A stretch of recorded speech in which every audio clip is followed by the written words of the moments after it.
Hello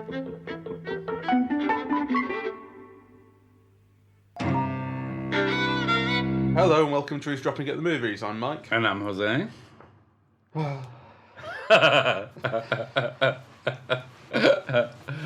we've come back from seeing Fantastic Beasts: The Crimes of Grindelwald. Yes. Or Grindelwald, as they're keen on pronouncing it, to sound all hoity-toity and haughty and posh and blah blah blah. It's the second Fantastic Beasts film. Fantastic Beasts is the unsuccessful follow-up. It's quite successful. I'm sure it's doing really well, but I'm just mean in my house. Right. It's unsuccessful follow-up to Harry Potter. Because Harry Potter wasn't enough. Everything needs a universe. So we've gone back to the 1920s to see the origins of Dumbledore and the origins of the Americans. But I remember kind of having a good time in the first one because I thought that the idea it was partially based in America. You get this, Harry Potter is such an English-based story. Yes. And to go to America and see a kind of different style of... one of the things that was always fun about Harry Potter was the kind of bureaucracy of it, the Ministry of Magic, and the way that it's kind of...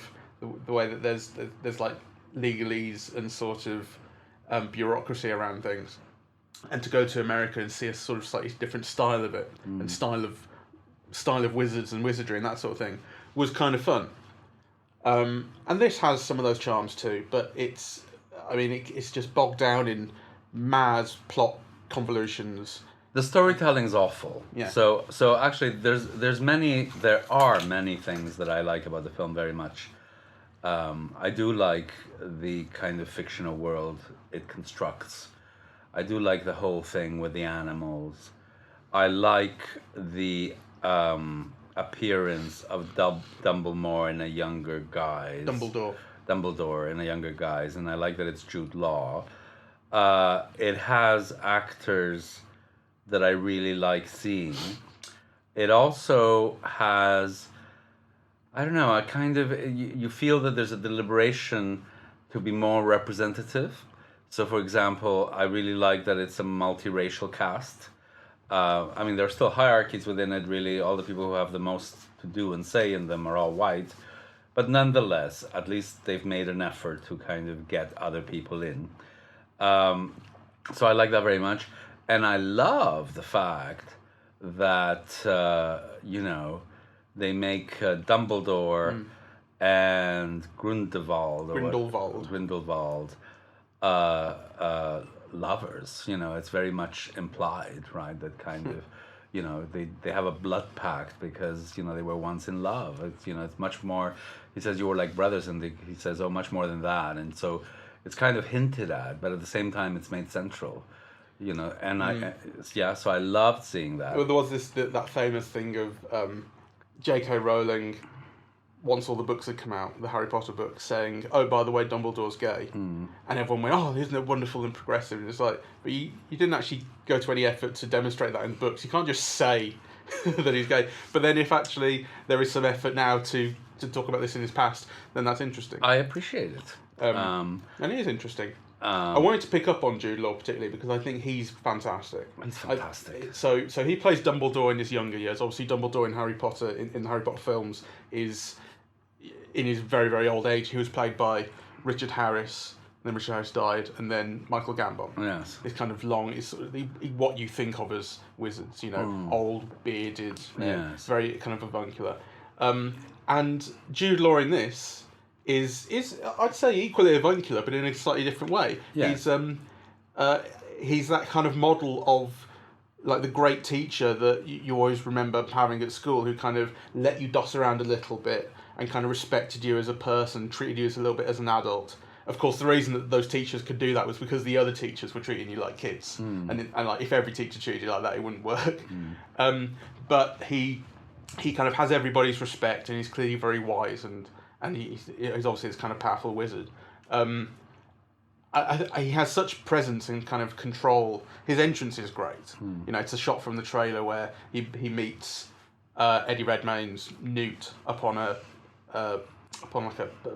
rooftop, and the shot is behind him, and he turns around and sort of grins at the camera. It's great, and he's got such character and presence. Yes, he's a truly great actor. I also think it's one of Johnny Depp's best recent performances. I loved seeing him in this, and I think he's very good. I also loved seeing Ezra Miller. You know, is it Ezra Miller? He's got a fascinating look because, you know, kind of one of the characters says, "Oh, you know, you're so handsome" or something, or "so beautiful," and he is very beautiful actually in some angles, and then shot in another way, he kind of looks ordinary. So there's that ordinary, extraordinary kind of thing that is, you know, quite mesmerizing to watch, I find. And there are other angles in which he looks downright weird. True. I think, you know, and I think that contributes to the fact he plays this dark character who you kind of don't know who he is. In fact, I think a little bit less in this film than in the first one, where I really remember them. I seem to recall they really played up that he was an unknown entity kind of thing. Whereas in this, he's a little bit more kind of conventionally handsome. He's got a bit of stubble, and you see him shot from angles that emphasise a certain attractiveness to him. Yes. But then there is still nonetheless that level of weirdness to him, to his look. Yes. Which again they're playing up because I mean his central thing in this, I think it may have been in the first one as well, was he doesn't know where he comes from, who his parents are, and he's incredibly powerful. So he's sought after because he's so powerful.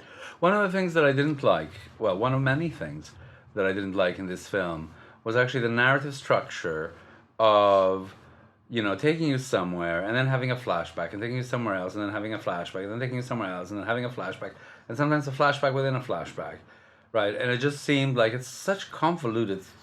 It was terribly convoluted. I don't recall any flashbacks within flashbacks. Okay, I could be making that up. I think I don't think there is one, but you're right to say. I mean, it's definitely convoluted, and I think there's a separation between what people want and how they go about getting it. Because I think for the most part, what people want is pretty clear. I mean, it's not always complicated, you know. So Ezra Miller wants to know who he is and who his parents are. Yes. And Johnny Depp, Grindelwald, wants to basically take over the world and kill and enslave all the Muggles. And everyone else is just after Grindelwald. So what people want for the most part is pretty clear. But how they go about getting it and what the actual mechanics of the plot are sometimes very weird. Like, I guess it kind of makes sense that everyone goes to Paris because they're looking for Ezra Miller, but it's not that clear, and exactly what the machinations are when you get there and what people are doing specifically is pretty up in the air. And there are scenes where people just pop in, who I guess there's a certain level of you're expected to know things. I mean, if you're not like a devotee, then you won't get as much out of it because there are characters who just pitch up, and I guess if you know the books or if you remember the first film better than I do, then you will know who they are.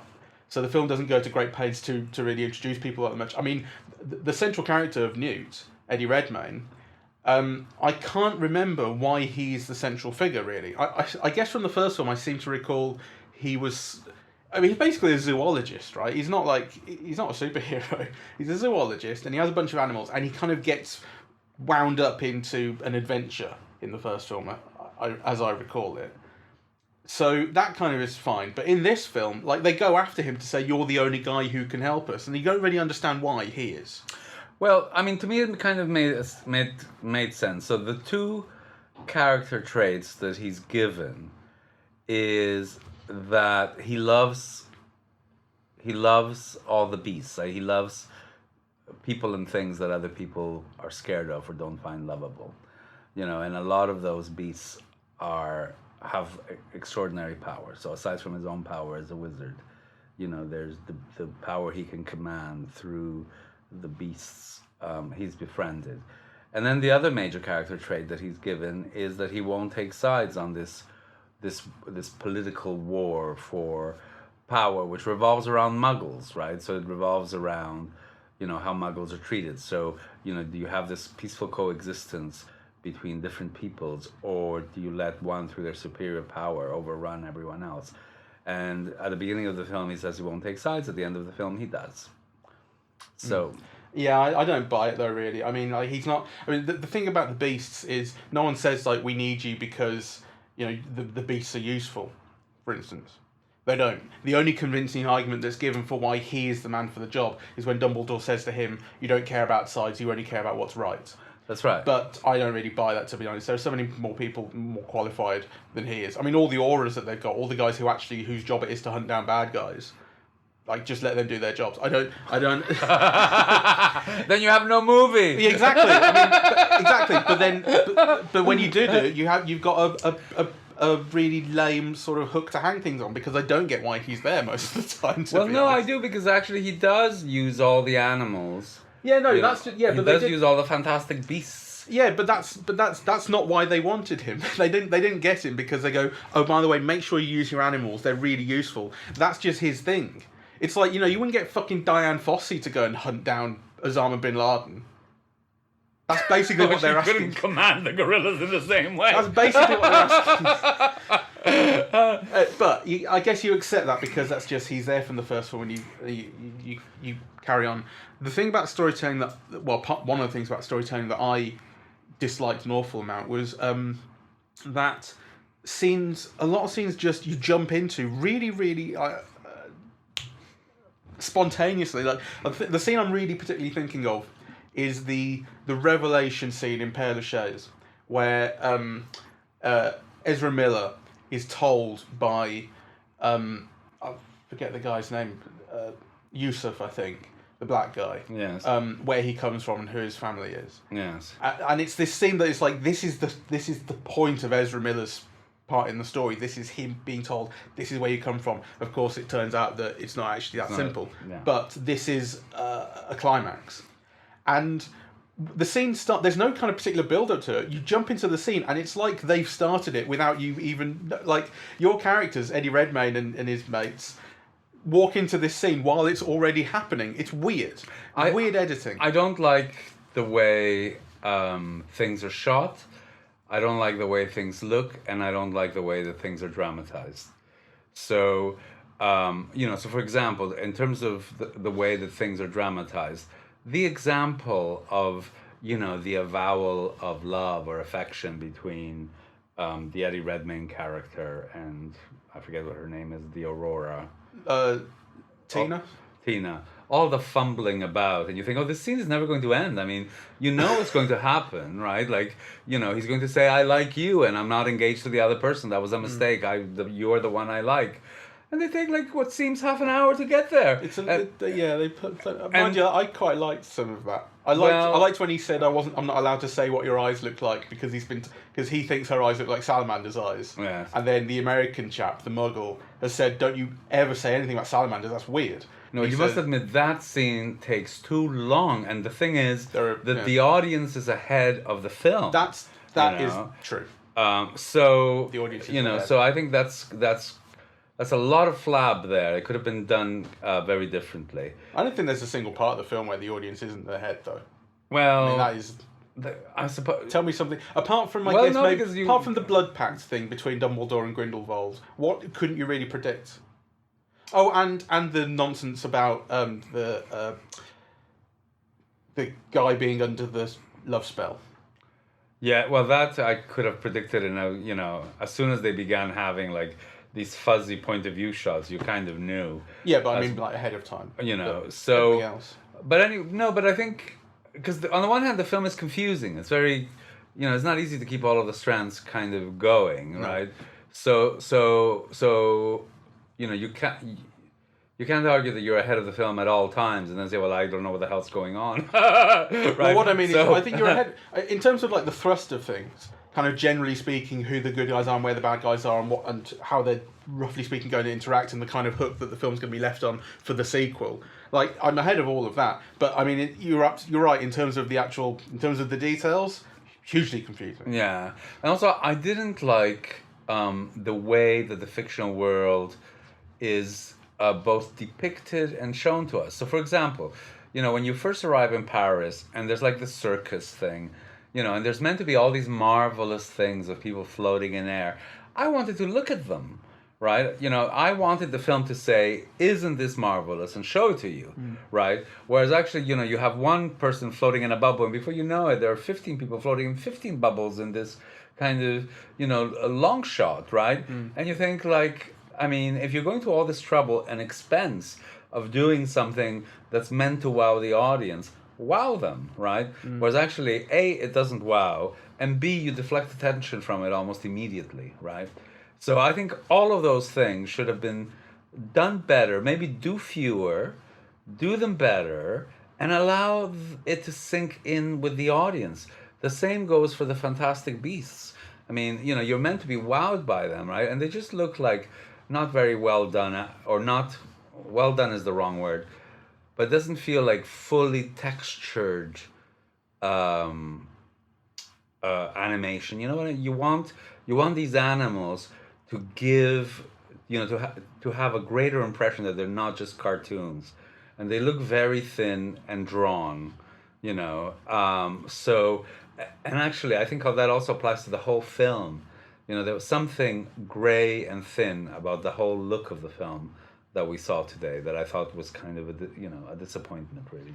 I disagree pretty much with all of that. Okay, actually. Well, go on. I mean, one of the things I was surprised about, because it's directed by David Yates, who is David Yates? David Yates is an English director who directed the last 4 Harry Potter films and directed these 2. Well, that makes sense. Yeah, and they do share a look, and he's obviously, you know, he must be a bit of a yes man who just does what they want. But he's not someone whose direction has previously kind of inspired sort of great confidence in me. Like, he gets the job done and generally kind of keeps an atmosphere and a tone to everything. But they're not. I don't think they've ever been hugely exciting to me, his films. But in this, I was really pleasantly surprised at some things that I thought were very beautiful that were for the most part really not related to anything in the plot or anything like that. But for instance, can I interrupt, because I think I know which scenes you'll be talking about. Okay, go on. Can I guess? So I thought the scenes where Dumbledore. You can just say Jude Law if you want. Yeah, where Jude Law meets Eddie Redmayne in London. You know, I thought the fog descends and all of that. I thought that was beautifully done. Yeah. Right. But again, those are almost like some of the simplest things. It's done with like really sketchy shadows. I didn't mind any of that though. I thought the effect was beautiful. I thought that was the best bit about the film. You know, but when you have like this undersea monster that you're using like a bronco, like a bronco, you're training like a bronco. I thought all of that looked thin and, you know. Yeah. Well, I wasn't going to mention that scene. Okay. The bit at the end with the blue fire. I mean, blue fire always looks cool, but particularly when they get out of the tomb, and it turns into a kind of giant bird made of blue flame, and then they're battling it with regular orange flame. I thought there was some incredibly beautiful. These are just beautiful shots. I'm not talking about kind of like the. I mean, it should have been very exciting as well. And the colour should have been more vibrant. No, I disagree with that. I think the colour was incredibly vibrant, and I don't agree. And the realisation of the kind of flame bird thing was beautiful. I mean, just beautiful to look at, and the way that the light would kind of spread over the dark cemetery and that sort of thing, I thought looked really, really beautiful. I disagree. I wanted more Technicolor and less of that washed out blue-grey look that the film has throughout. Well, it didn't then.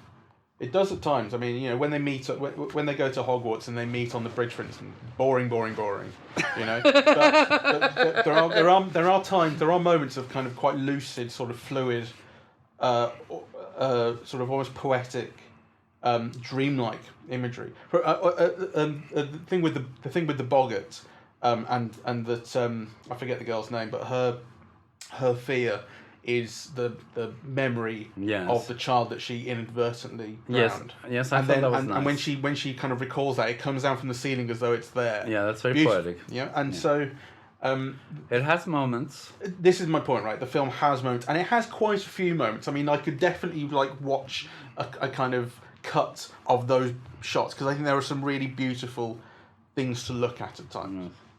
And I didn't mind. I know what you mean about the kind of cartooniness of the animal designs. You know, you've got like the little sort of handheld duckbill platypus thing that steals stuff, and the giant cat sort of Cheshire cat phoenix thing. You know, but again, I didn't mind that. Like, what I think is slightly odd is that those are kind of children-aimed designs, I think. As you say, cartoony. But then the film is trying to deal with some real darkness. I mean, there 2 children die in this, infants.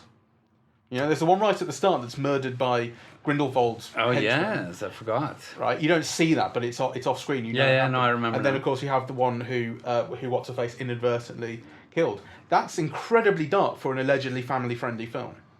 But then who's to say it's supposed to be family-friendly? Like, what's aimed at kids these days seems to be really weird to me. But actually, you know, children's fairy tales are all full of, like, you know, they eating of children and, you know. They kind of are, so. But don't you agree that there's a kind of real-world context? No, there's a real... that's not like the Brothers Grimm. There's a real darkness to the film in every way, actually. So, you know, like that kind of people left orphaned and murdered and... You know, it has a lot of horrors. And, of course, the whole thing... it's very difficult at the moment not to read everything allegorically, right? But, you know, you can see how the Johnny Depp character is in some ways alluding to a kind of, you know, Nazi, Aryan kind of thing, really. I totally saw it as a Trump rally at the end. Well, or, you know, or as a Trump rally, kind of... but it definitely has those connotations, right? So kind of the film is woven through with darkness, and actually not only woven through with darkness, but woven through with a darkness that the film doesn't relieve. I.e., you know, because this is part of a series of films, like, it doesn't at the moment offer much hope. Yeah, like kind of, you know, the character's achievement in this film is that they're still alive, or that some of them are still alive. They actually haven't resolved anything, or haven't, you know... They're still alive, and they managed to steal the charm, the blood pact charm. Yeah. Which they weren't even... They didn't even know they were looking for. Yeah, exactly. But I mean, the thing to remember about that is that it's a holding pattern. Like, these things have to come in threes, and so the end of this film is not a resolution to the story. It's waiting for the third film. I know. But even within, I'm not giving it an excuse for that. I'm just, it's a reason. Yeah, it is. You know, and it makes sense in those terms. But I think even within that, the film is still quite bleak.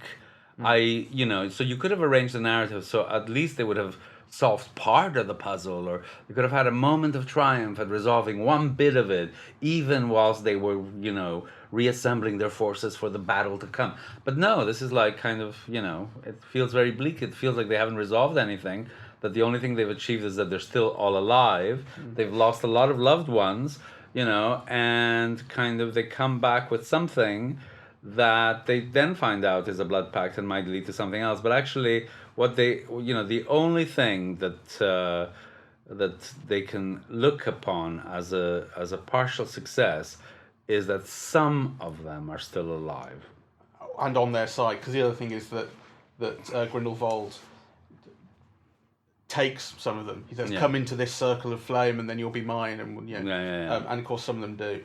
But I think part of the problem with that, which I agree with you, part of the problem is that the actual problems that the characters face are not very interesting or very clearly delineated. Essentially, the problem that they have to face is they need to fight Grindelwald. Yeah. It's a one-line thing. So, like, they don't know that he's got this blood pact on him that would be useful for them to be able to break, because that means that Dumbledore can fight him.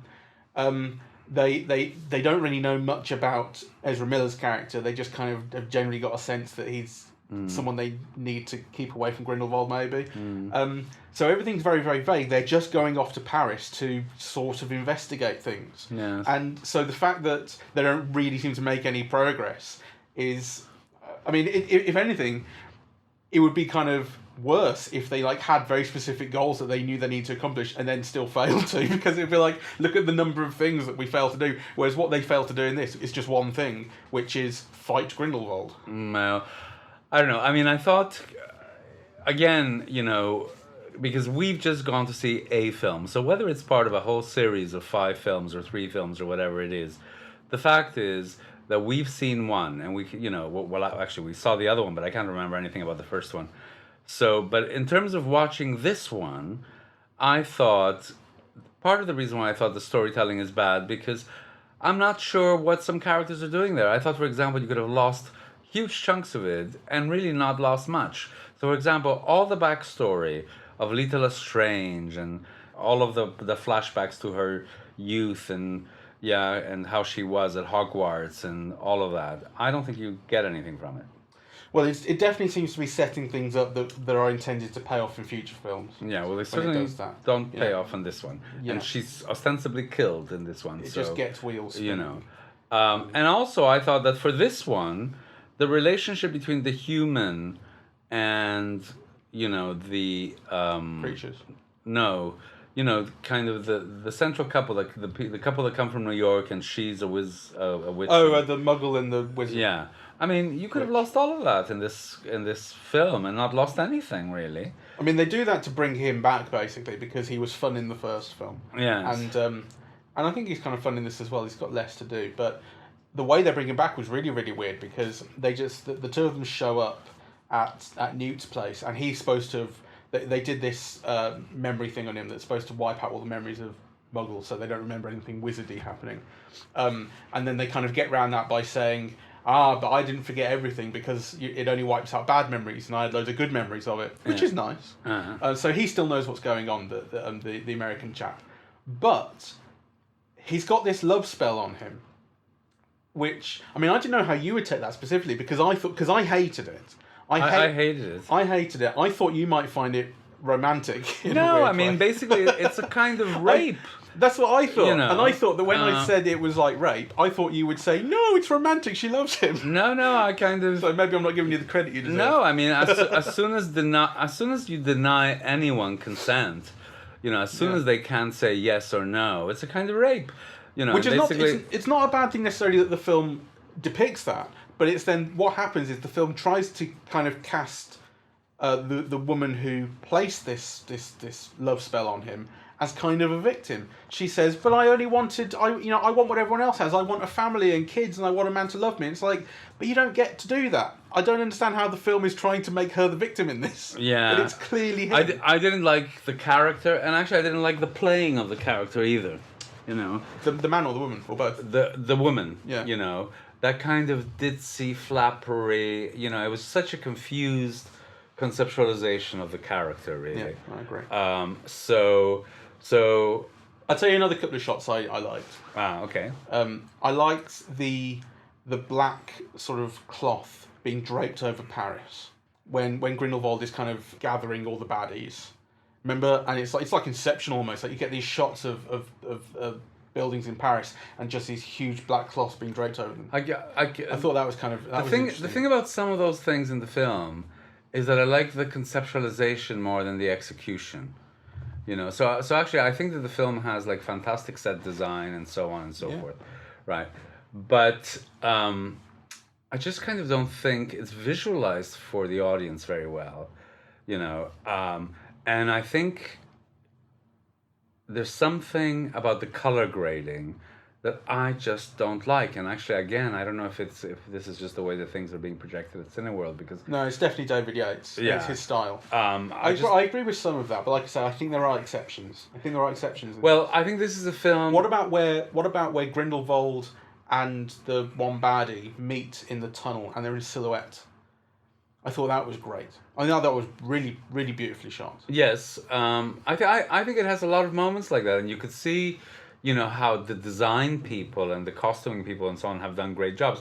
I really like the way that Hogwarts, so the scenes that you were saying that you don't like the Hogwarts scenes. Well, they're just boring the way they look. Yeah, but I thought the castle and the school and kind of people have done a fantastic job. It's just not conveyed very well, So I think kind of all the technical people, seem to have done quite amazing work.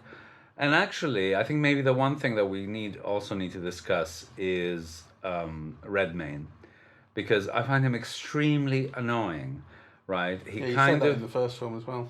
Oh, okay. Yeah. He kind of has all the same mannerisms that he's had in almost every film, and I think he's too young to have all these mannerisms. So, on the other hand, I think those mannerisms suit this character quite well. So he is very charismatic, and he's he draws you to him, right?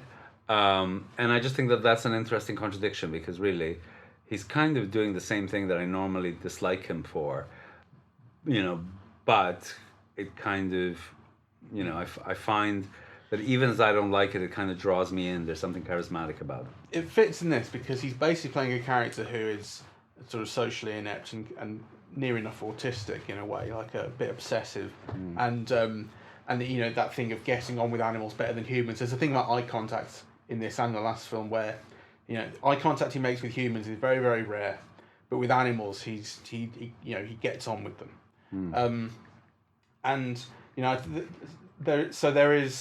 it's a reasonably broad performance in that respect, I guess. Like it fits that slightly cartoony thing, where it's very clear sort of what his personality is and who he thinks. There's not an awful lot of subtlety to it. But you're right that it fits. He's the right choice of actor for the role. Yes. I'm trying to think of who plays his brother. Is it? Oh, I don't know. It's Theseus, right? Yeah, it's Callum Turner, who I thought was very good and very charismatic, and without all of the tics. Who is Callum Turner? I don't know. I mean, he was in War and Peace on TV. That's where I recognize him from. And he was in the original Fantastic Beasts. Anyway, they play brothers, and there is a whole kind of subplot about them being brothers. He's a hugger, says what's his name? Newt. So stupid fucking name. I mean, there's a lot of stupid fucking stuff. I mean, like, everything positive that I said about the film is true. I did find some positives, but I was having a very bad time during it because the storytelling is so poor and all over the place, and I didn't really care about anything. I mean, part of it is that I wouldn't say I'm not the audience for the film, because it's perfectly easy for me to like this sort of film. I like the Harry Potter. You grew up with Harry Potter. I grew up with Harry Potter. I didn't get through the 5th book, but I grew up with the films as well, and so I do like this stuff. And we used to have, we were so lame at school. We used to have Harry Potter quizzes. A lot of the kids at school who thought they were really hardcore and badass and like smoking at lunchtime, they would have Harry Potter quizzes before physics lessons. It was amazing. It was so lame. So like we were nerds, and it was my kind of stuff. And I grew up. I was like about the same age as Harry Potter and his mates when they were growing up with the books. You know what I mean? So I grew up with this stuff. I didn't grow up with Fantastic Beasts specifically, and like this is like a whole section to the sort of the world of J.K. Rowling's that I'm not as familiar with. But it's quite exciting to see like young Dumbledore and see kind of what a different side and that sort of thing. So I can't remember what I was saying. Well, what I wanted to say, to interject, is that it's ironic that almost the only nice things that have been said about this film have come from you, because I actually had a better time watching it than you did. Yeah, I could definitely. see you tortured. Because the storytelling was so poor. Like there are good scenes in this, and there are scenes with good things in, but it really feels like when a scene is good, it's luck whether a scene will be good or not. Like some scenes have beginnings, middles, and ends, and good dialogue and good character, good writing, and so on. And some scenes are great, and then other scenes are pointless and weird and don't start where they should and have bizarre editing, and it's so uneven. It's all over the place, and there are just wheels set in motion, all these different plot strands. So it's an unbelievably uneven experience, and the fact that like you occasionally have a good scene or something beautiful to look at is like all the more disappointing because you can't rely on it. Okay.